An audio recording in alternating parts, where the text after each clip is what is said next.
Greg, can you hear me? I can. Why is this thing in the middle of my screen? There you go.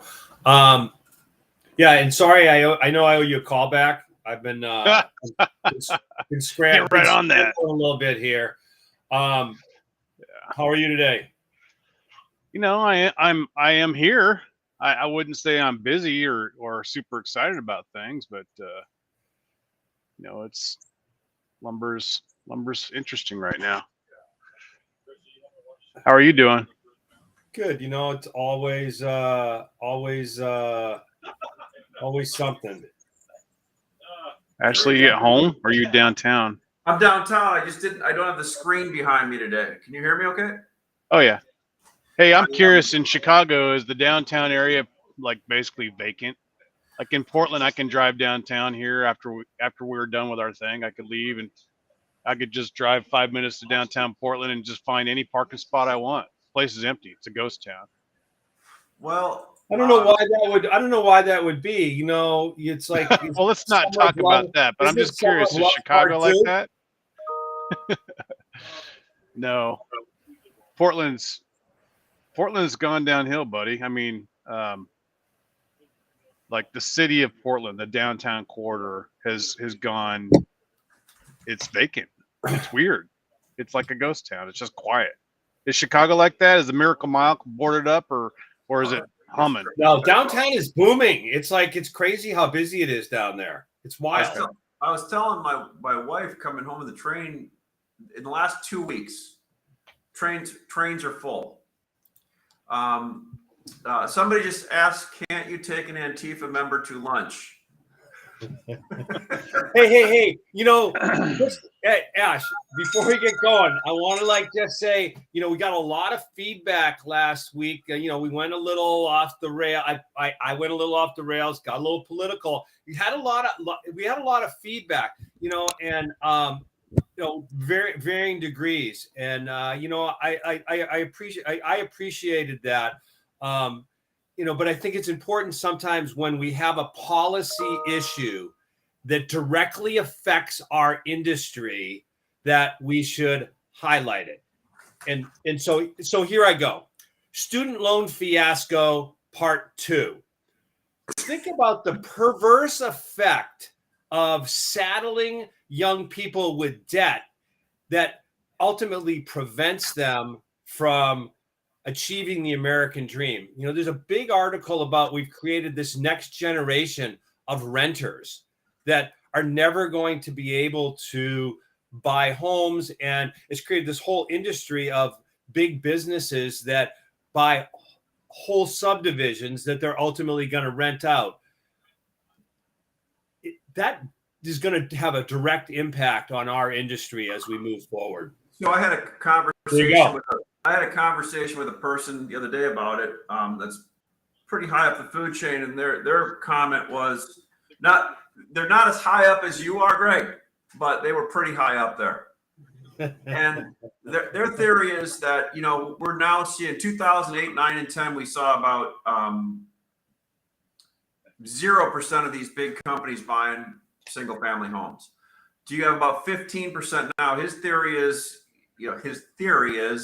at some point you're going to see 50%, because in theory, that's a monetary flow that hasn't been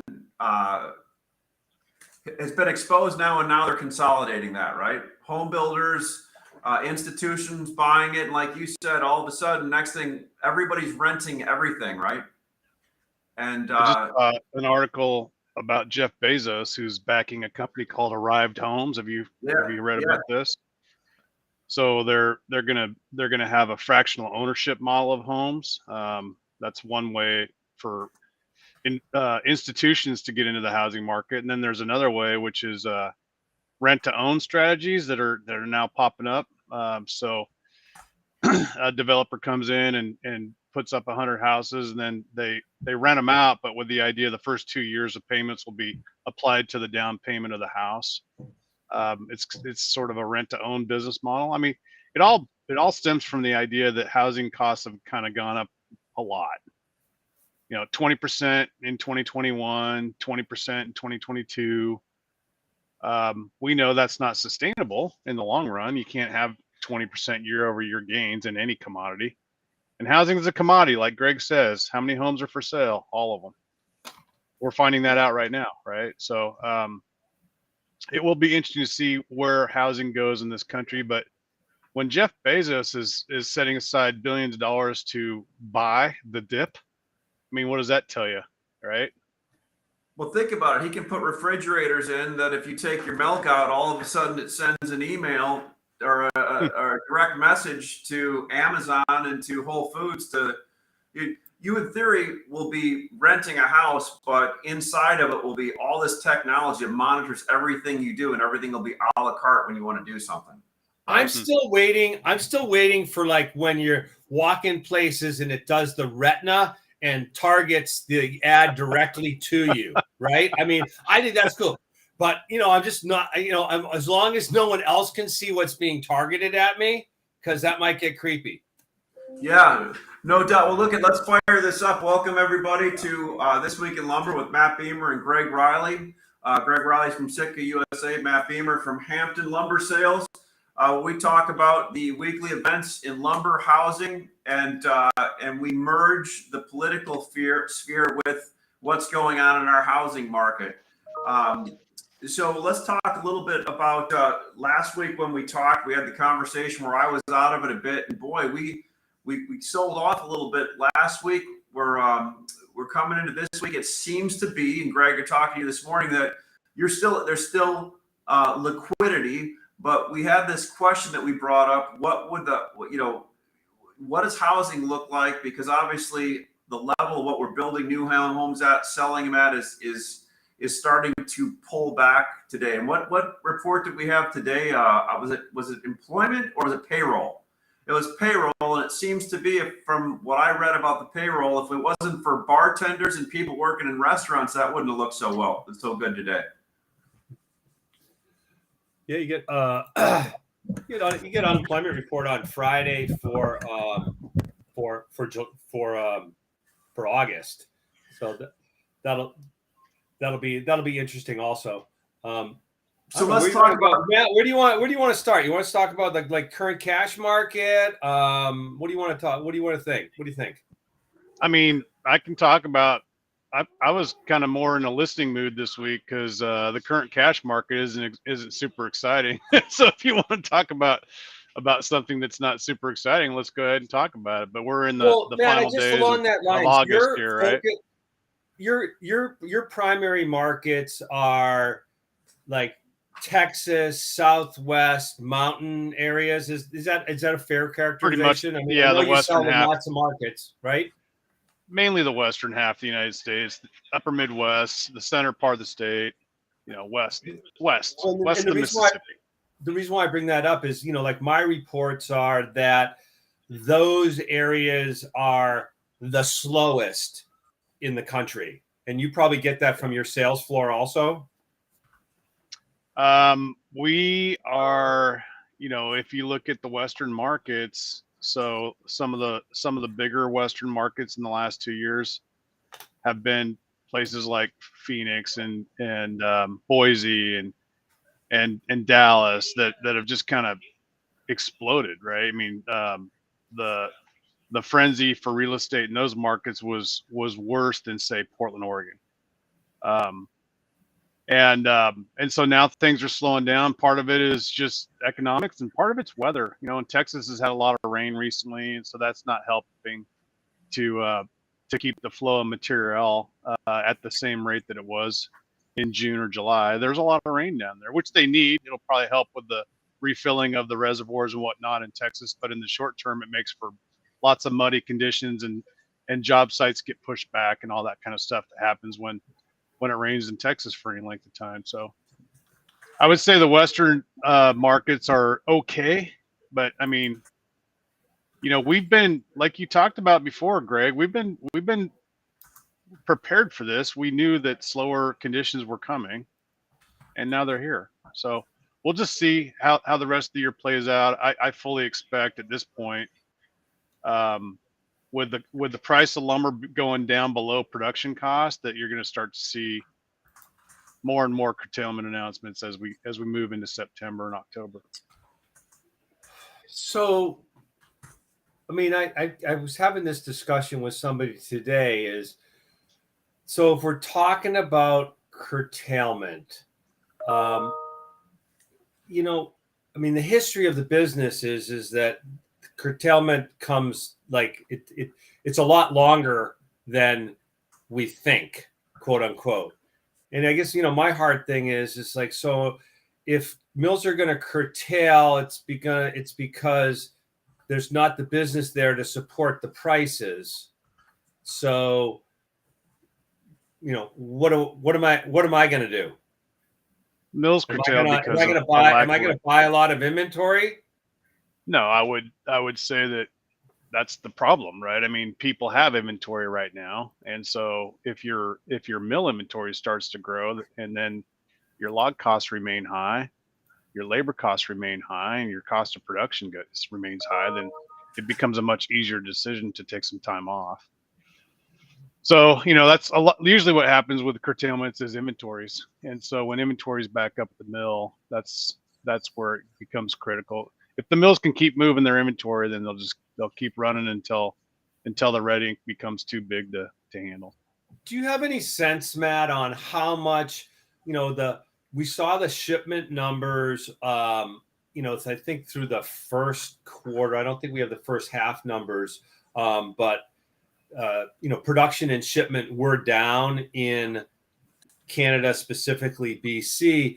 And I'm wondering how much, like, you know, inventory, when, you know, there was that period of months where the mills were only able to ship 30 or 40% of their quote unquote production. How much of that inventory build is still out there, or has it been rectified? And are there mill inventories kind of in line with historical? I think mill inventories are growing right now, in general, all over North America. And I'd say that, you know, it's not just lumber. Was it Target last week that canceled a bunch of orders for inbound shipments? I don't know. Maybe it was Walmart, one big retailer. So I think a lot of things have been bought that maybe aren't going to be needed now in the future, right? Because demand destruction that we keep talking about is starting to take effect. I mean, the Fed just came out again, reiterated recently that they're committed to higher rates and they want to slow down inflation. So that means consumer sales are going to slow down, and eventually it'll affect hiring. It'll affect, you know, other parts of the economy. We're just sort of the leading edge. You can see what's going to happen to the rest of the economy by observing what's happened to lumber the last 90 days. That's it, Matt. Good point. Greg, maybe you got input to this. The Fed actually, I think they were almost walking back raises for a month and a half, and all of a sudden Powell came out and said that. And next thing you know, we're back into a sell-off in the market again, right? Which is basically reality, where inflation is still in front of us, even though you go to the store, maybe things have stopped going up. Maybe gas is a little bit cheaper at some places, but one thing for certain is lumber is less expensive right now. I mean, here's the reality: is that the Fed's target is 2% inflation. Inflation right now is running somewhere between 6 and 8%. And has the rate of increase slowed? Yes, absolutely. It's going to be a long time for inflation to come back down.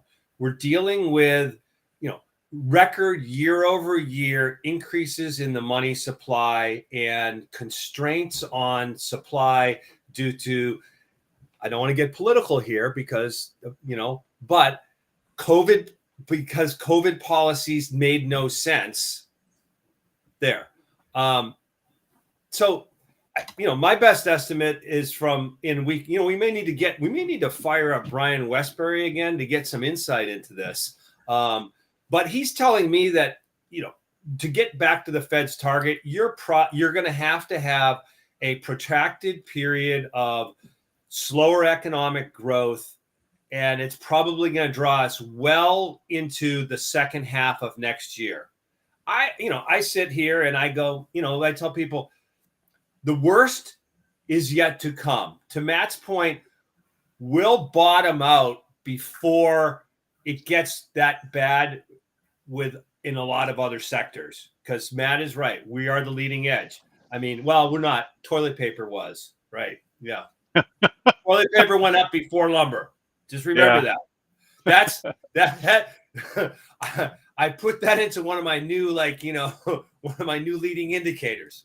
Are we talking about the good toilet paper or the real cheap one? Because they produced some really cheap toilet paper during the pandemic, which man, they were sending some sandpaper out there for a while. Too much hardwood in the mix. That's funny. Kyle, little great question here. When you say inventories are growing, isn't the difference today that the inventories that we are talking about are unsold inventories compared to the record sold inventories that the producers could not ship a quarter ago? Yes, that's true. But there's also sold inventories that are growing because of weather problems. So you have both. It's not one or the other. You can use the word "and" here. Yeah, and Matt, you and I were talking. Go ahead, Bash. I'm sorry. Matt and I were talking, and maybe Greg. Matt, you had a good point. I just assumed a lot of the rail shipping was solved. You said that basically rail from where you sit at isn't any better than it was months ago. It's never going to get solved, Ash. It's never solved is a bad way to say, but it hasn't changed. So, but the point being that Matt had to be is if all of a sudden there's a big push to move lumber on rail, you can't move it real quick.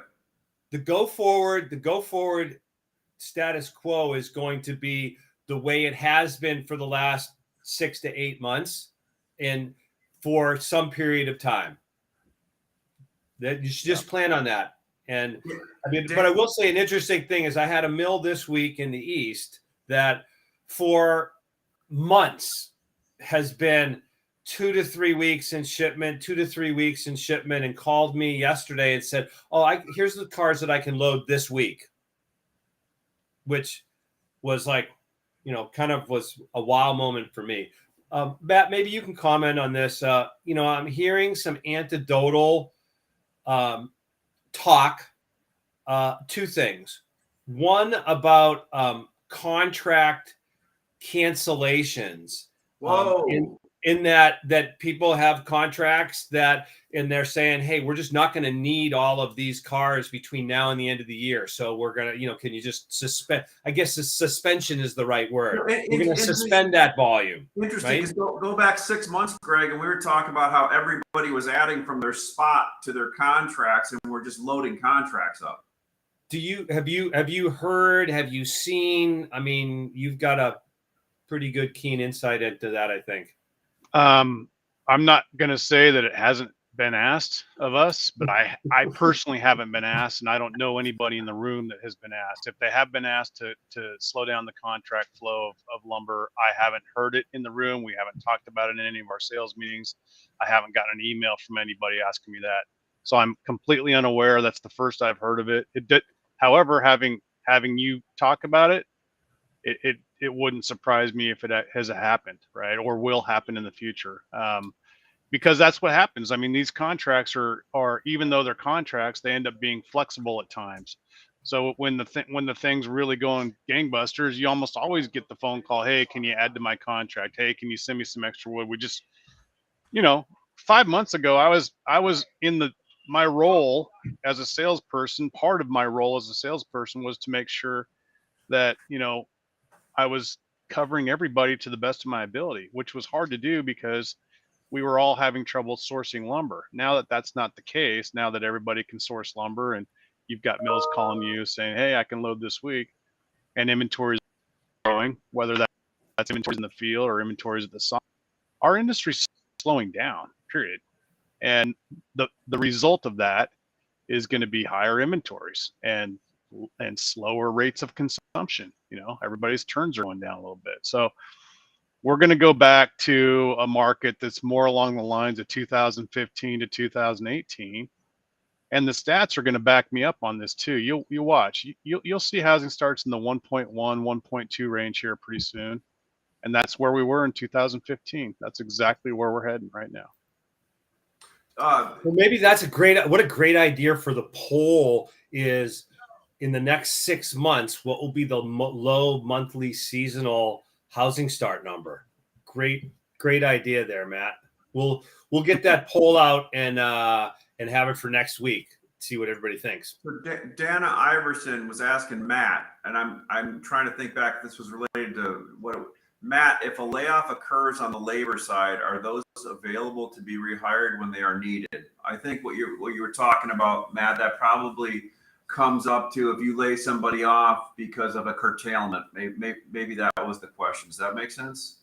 Yeah, that would be a situation right now where I think in the short term, you would not lay people off. You would just pay them to not work, because right now today we're having trouble hiring. I understand that's a trend though, paying people not to work. Right. I mean, everybody's into it.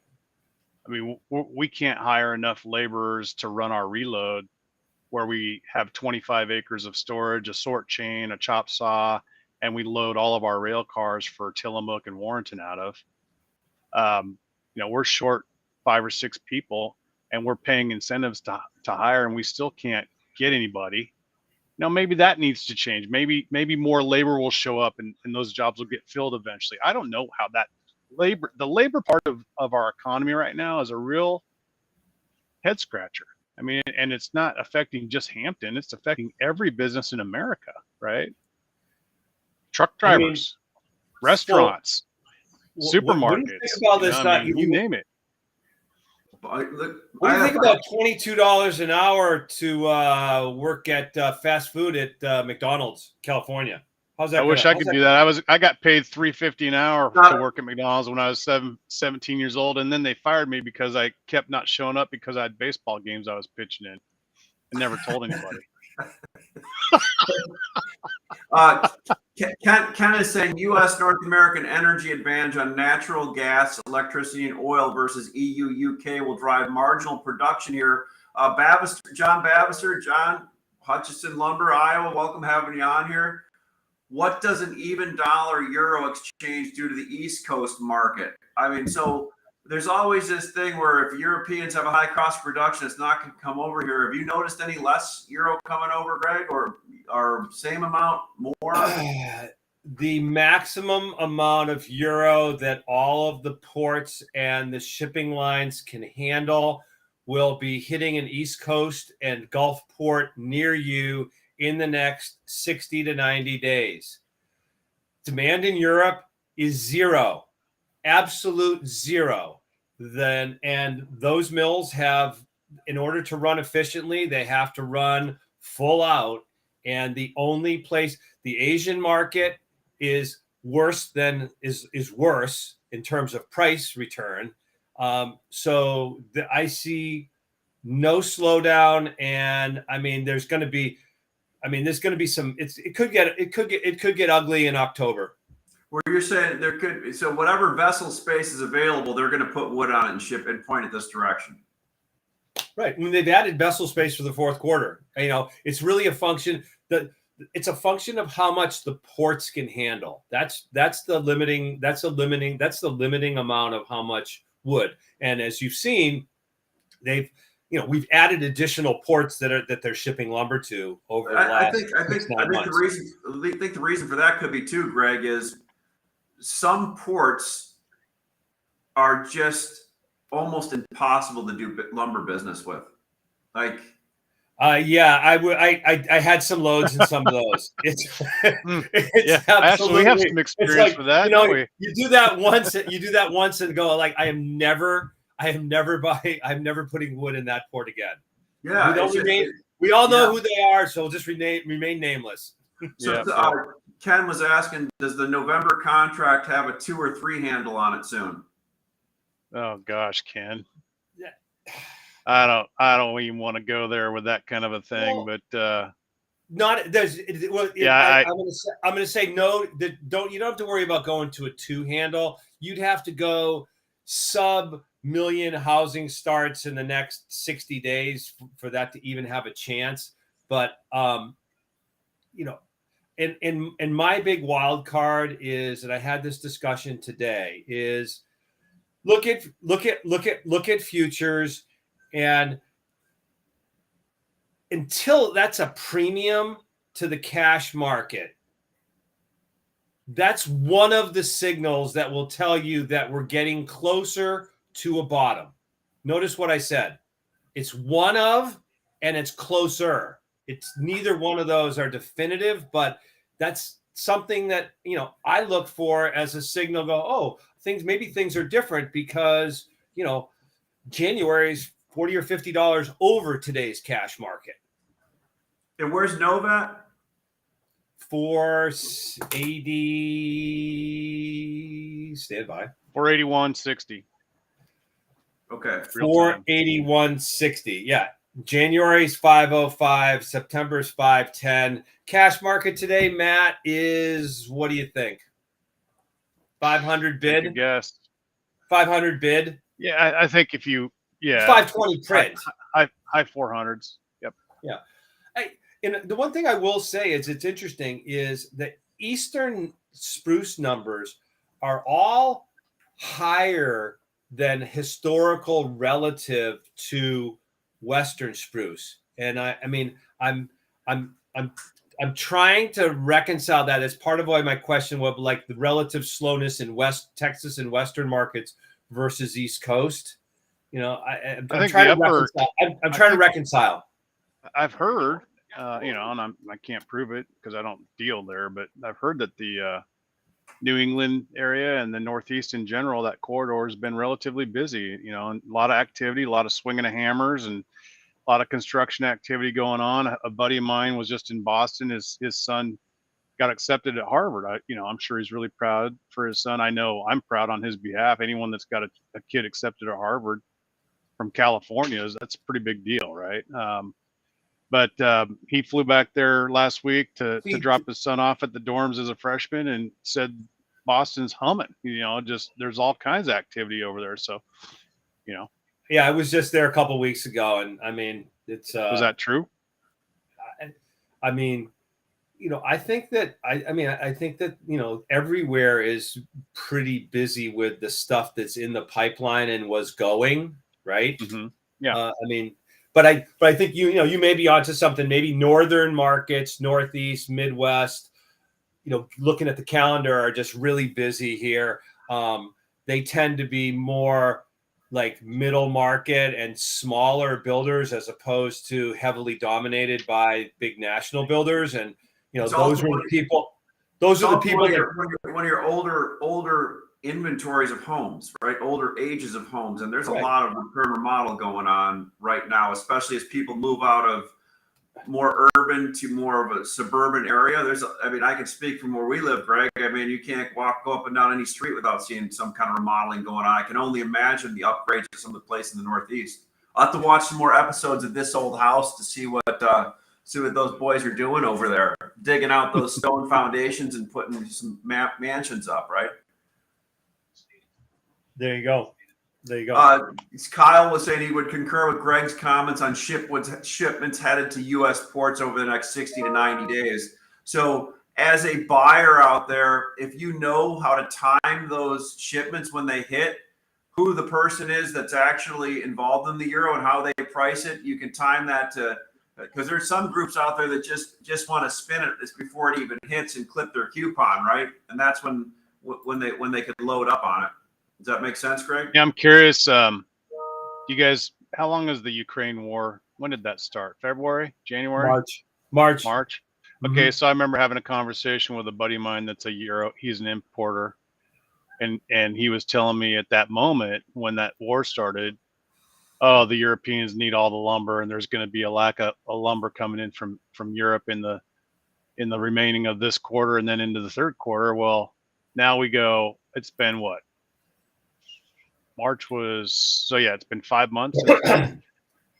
In 5 months, look at what's changed in terms of what we're just talking about. The European market is dead, according to Greg, and I have no reason not to believe you. And all of a sudden, there's lots of euro heading towards the North America in the fourth quarter. So whatever policies that the Fed has adopted, it sure is working, and whatever side effects from the Ukraine-Russia war that we thought might occur have the opposite direction. Does that make sense? Am I reading that wrong?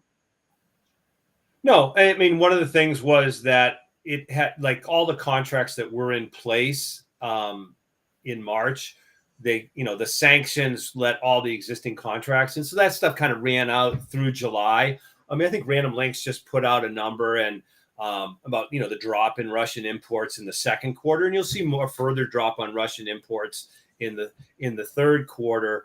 But that does have some effect on some producers, but I mean, in the aggregate, it's I mean, I don't What's think going on with think, Europe? I think the slowing demand in Europe was a bigger So issue. what's causing the slowing demand in Europe? Because Europe was humming there for the longest time, just like us. So what's going on in Europe that we maybe don't know about? The war in Ukraine, and their energy prices are up exponentially above ours, right? I mean, I guess the big story will be, will lumber producers stop making lumber so that they can just burn it for fuel this winter? Well, it's funny. Wow. A lot of those.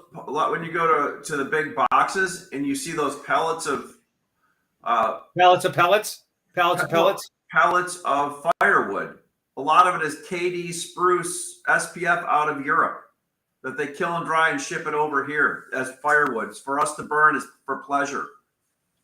Yeah, well, they were not going to be sending any more of that. They'll be burning it themselves. Yeah. Matt, to your point, I just, it's kind of like one of the things that I always, I struggle with is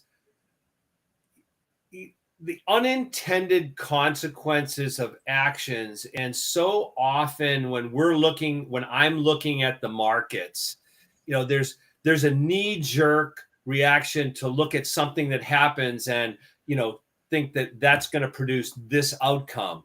But, so often it's something completely different. And, I guess that's the law of unintended consequences. Is that what you're talking about? That's the art part of this business, is looking at, the unintended consequences and how that's going to impact our markets. Cause it's always that, the unseen thing that changes the underlying narrative that drives prices. And I mean, I think to your point right now, we need to really go, okay, what is that underlying narrative that everybody's operating under that is forming their decisions about the market, and what could be different?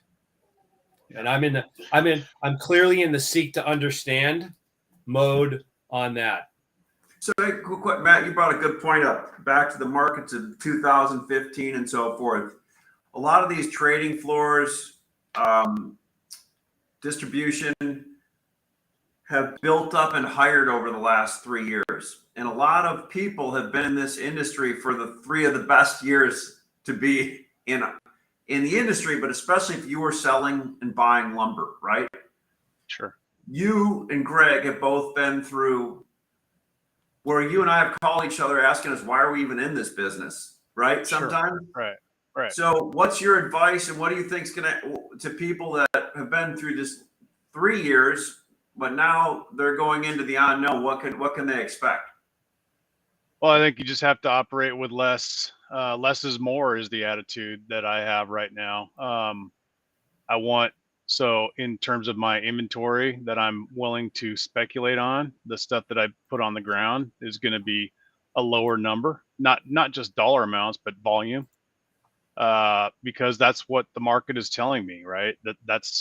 I don't need to carry, let's say I want to carry 50 cars, maybe I only need to carry 30 cars. I don't need to carry as big a position because I don't have as many people clamoring for the material. And I think there's also going to be less of a premium for having on the spot cash trucks as we move forward. For years, Ashley, you and I, okay, not talking about some friend of mine here. I'm talking about you and I. traded trucks at car prices to move inventory. Below right? car, it was crazy. Yep, I remember we've done that. We have done Yeah. that in our and when that is the case, you don't want inventory, right?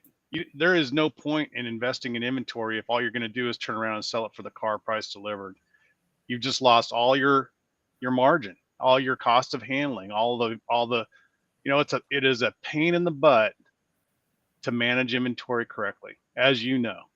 Um, and when you put one on the ground 2,000 miles away from where your sales office is, you better have some quality people there that you trust to work on your behalf to make sure that problems don't develop in terms of how you're handling the inventory and turning the inventory and what you ship and what you receive.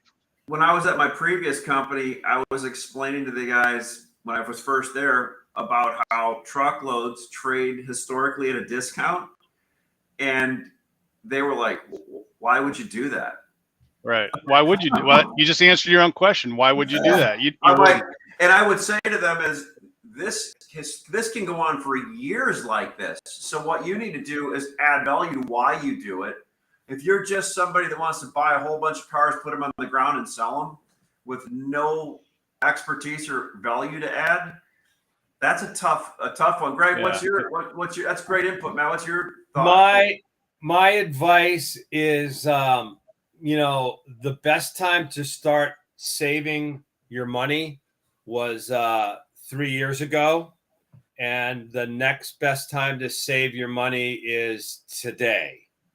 And to Matt's point, I think it's lowered expectations and much more conservative, much more conservative trading style for sure.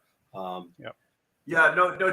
Bavister was asking, John was asking, so with the East Coast needs filled by Europe, that will push Eastern Canadian stock into the Midwest and eat up Western SPF market share with lower prices.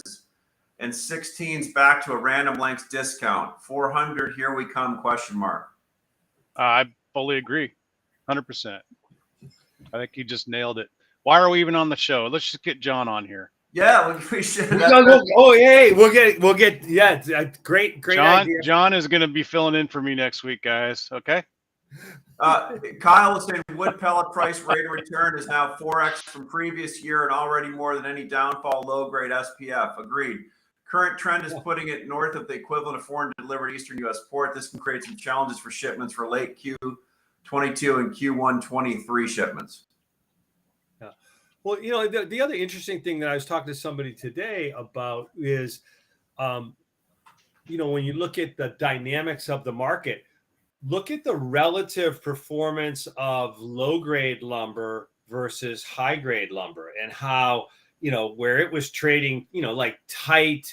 And it wasn't that long ago where there was a lot of cases you could ship number 2 on number 3 orders. And now, economy and number 3 prices have fallen much more dramatically. Well, that's usually used to always say, Greg, and you could tell the top of a market when all the prices come together and the bottom when all the prices come together, right? I say a lot of things, Ashley, That's actually a pretty astute observation, really, if you think about it. I think when all the prices come together really marks like goalposts, high and low. That's a good marker for change. Yep. When the filet mignon is trading at the same prices as a rump roast. When things are really good and mills can ship premium to cover 2 and better orders, they will, and when things are really bad and mills are forced to ship 2 and better to cover number 3 orders, then they will. What do we think about home center business? I saw that treaters in the South are particularly slow. What's your sense on the home center business on your end, Matt? It's completely the opposite of what you just said. Yeah, we just did a deal on a bunch of green lumber for treating here just yesterday. So, and that was by request from a treater. And actually is good for us because it takes less kiln time, obviously, if you don't have to run it through the kiln. So that makes it easier for us to produce. So that's what the other no, thing I that was happened thinking is more our about, like, weekly your our home center weekly business. consumption on the home center business. I'm getting there. I'm just slow. Okay. Sorry. No worries. But the home center business was at a high level again, higher than average last week. I'm not going to tell you the number, but it was higher than average. And it would have been even higher still had we not missed 2 days of shipping because of a glitch in the matrix in terms of our software. So, you know, home center, treating business, that segment of the market is perfectly fine over here. In fact, better than fine, especially for this time of year. And this is the time of year when you get into September and October, you're kind of hitting Main Street USA time of the year for that segment of the market. That's prime time, right? That's the spring season and the fall season, the two biggest seasons for that segment. Multifamily remains good. It's really what we're talking about mostly when we talk about the negative things that are going on here is to do with single family and single family related businesses. So that's the bulk of our market. I mean, that's what consumes the most of the lumber we talk about every time. So I think one of the interesting things about the home centers is the amount of pro business they picked up over the pandemic. And one, because they were trying to get it, and two, they got it. And what they consider pro business, and I'm repeating what a friend of mine told me in the Pacific Northwest, that pro business to them is somebody that goes in and buys something to consume that's not being used in their own house, right? And like a remodeler or a guy that's doing like 20 custom homes a year. The volume that I heard, the pro business they picked up was amazing. I mean, and they continue to do that. And now they're opening these big distribution centers that are going to cater just to big pro builders and dealers. So I think when we talk home centers now, that's going to continue to just build and build and build as they go into not just the person throwing it over to put in their minivan 2 sticks of lumber. We're talking about things to repair, remodel of homes and build homes, right? My guess is the people that own those companies right now that they're competing with will find a way to fight back. Yeah, no doubt. There's going to be some competition. Yeah, for sure. And it's going to be it's going to get bloody, buddy, because that is. Have you heard that though, Matt? Am I wrong? Yeah.